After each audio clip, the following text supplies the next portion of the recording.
Hello everyone and welcome to Physio Moves Physiotherapy. So today we are going to talk about clinical reasoning. In the world of physiotherapy, if you ever want to practice as a world-class elite physiotherapist using evidence-based practice for top-edge clinical outcome, then you need to hone your clinical reasoning skills.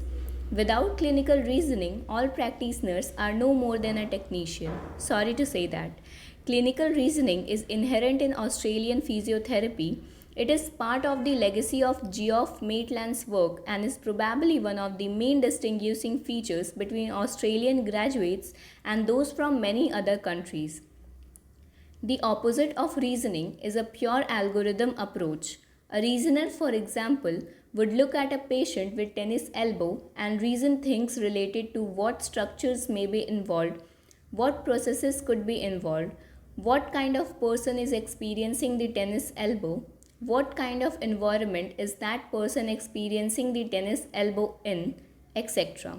It is very important to understand the benefits and limitations of pattern recognition and how fast thinking processes need to be combined with slower reasoning processes. Reflect on this definition of clinical reasoning.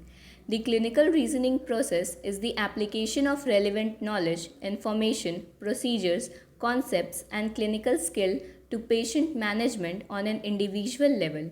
Simply stated, it is the thinking process which you use to treat patient. It is the opposite of receipt treatment. Relevant knowledge includes biomedical knowledge, example, anatomy, biomechanics, pathophysiology, healing rates, pain biology, and clinical knowledge, example, patterns of injury presentation.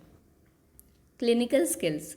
Clinical skills includes an armory of techniques but also the ability to relate to patient, to adapt a different patients, to provide a healthy healing clinical atmosphere.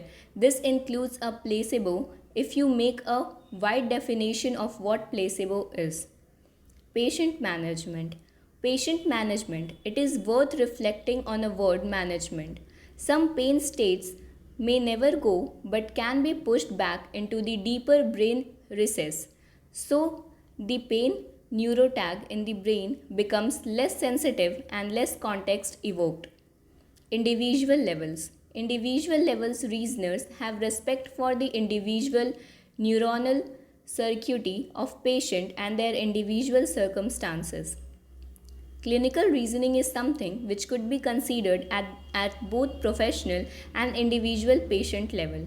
It takes on the best of science and is prepared to engage science outside the traditional anatomy and physiology base. Example, molecular biology.